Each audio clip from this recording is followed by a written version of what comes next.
मोदी जी को जनता का कर्जा माफ करना ही पड़ेगा।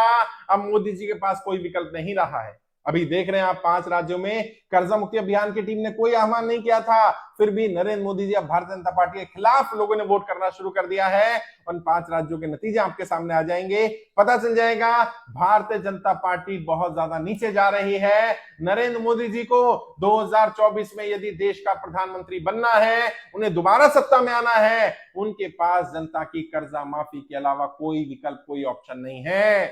जनता का कर्जा माफ करना ही पड़ेगा और कोई विकल्प नहीं है।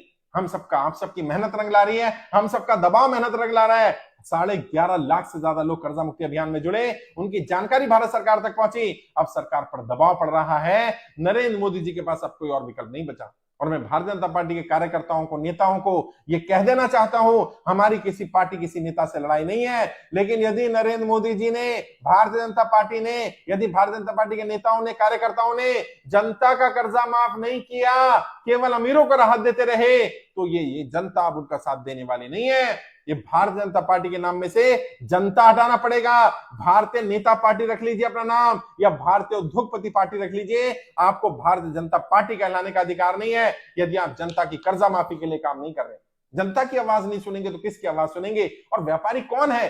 ज्यादातर व्यापारी, 90%, 95% व्यापारी भारतीय जनता पार्टी का कोर वोटर है, समर्थक है। मैं अपने लिए नहीं मांग रहा यार, मैं तो आपके लिए ही मांग रहा हूं। और मैं कहता हूं, सबसे पहले भारतीय जनता पार्टी के कार्यकर्ताओं का कर्जा माफ कर दो। इसमें क्या समस्या है?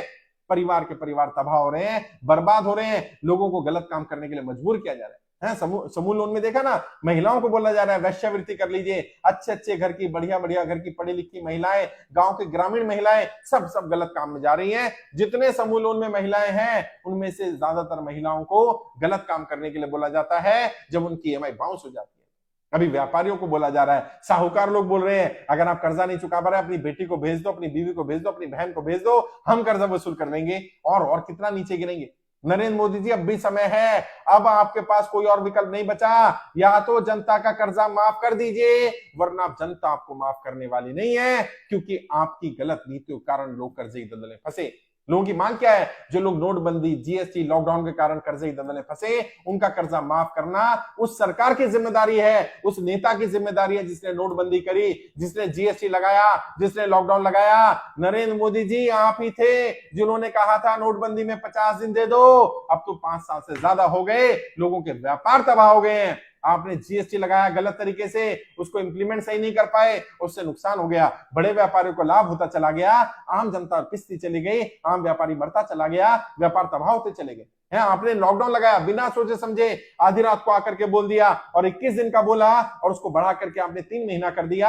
आपने सोचा ही नहीं व्यापार कैसे चलेंगे, आपने सोचा ही नहीं जिनका व्यापार ऐसे सामान का है जो पेरिशेबल गुड्स हैं, वो समाप्त हो जाएंगी, खत्म हो जाएंगी, उनकी एक्सपायरी डेट निकल जाएगी, उनको बेनिफिट क्यों नहीं दिया गया है? और आपने कोरोना के नाम पर, आपने लॉकडाउन के नाम पर, आपने बोला हमने 20 लाख करोड़ का पैकेज दिया। मैं आप सबसे पूछना चाहता हूं, जो लोग सुन रहे हैं, 20 लाख करोड़ का पैकेज जो नरेंद्र मोदी जी ने कोरोना के नाम पर दिया, उसमें से आपको कितना मिला? क्या किसी भी व्यापारी को कोई लाभ मिला?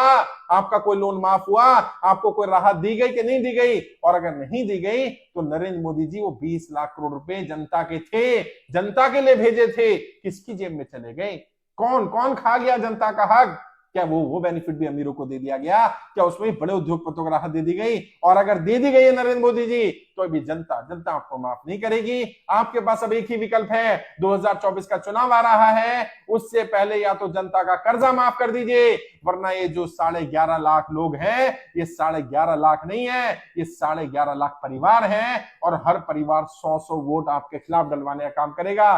तो आप सोच लीजिए, 11.5 करोड़ वोट आपके खिलाफ डलने वाले हैं, और ये वो हैं जो व्यापारी वर्ग है। ये व्यापारी आपका कोर वोटर है। आपको जो 22-22.5 लाख वोट मिले, उनमें से 11.5 लाख वोट जाने वाले हैं। मैं अभी बता रहा हूं, और अब आपके पास कोई विकल्प नहीं है। और मैं जनता को भी कहना चाहता हूं, लोगों को अवेयर कर दीजिए, जानकारी दे दीजिए कि यदि नरेंद्र मोदी जी जनता का कर्जा माफ नहीं करते हैं, तो चाहे हम इस पार्टी के वोटर क्यों ना हो, सपोर्टर क्यों ना हो, कार्यकर्ता क्यों ना हो, इस बार हम नरेंद्र मोदी जी को हराएंगे। जीते कोई भी, लेकिन हम नरेंद्र मोदी जी भारतीय जनता पार्टी के खिलाफ वोट करेंगे। जैसा बाकी 5 राज्यों में अभी हुआ है वैसा ही देश में होगा। नरेंद्र मोदी जी भारतीय जनता पार्टी के उम्मीदवार वोट मांगने भी नहीं जा पाएंगे। अभी भी समय है। अगर आपको जनता का वोट चाहिए, यदि आपको अपने नाम में भारतीय जनता पार्टी में जनता रखना है, तो जनता के हित में काम करना शुरू करिए। उद्योगपतियों को आपने राहत दी, अमीरों को राहत दी, आम जनता को भी राहत देनी पड़ेगी। जनता का कर्जा माफ करना पड़ेगा और कोई विकल्प नहीं है।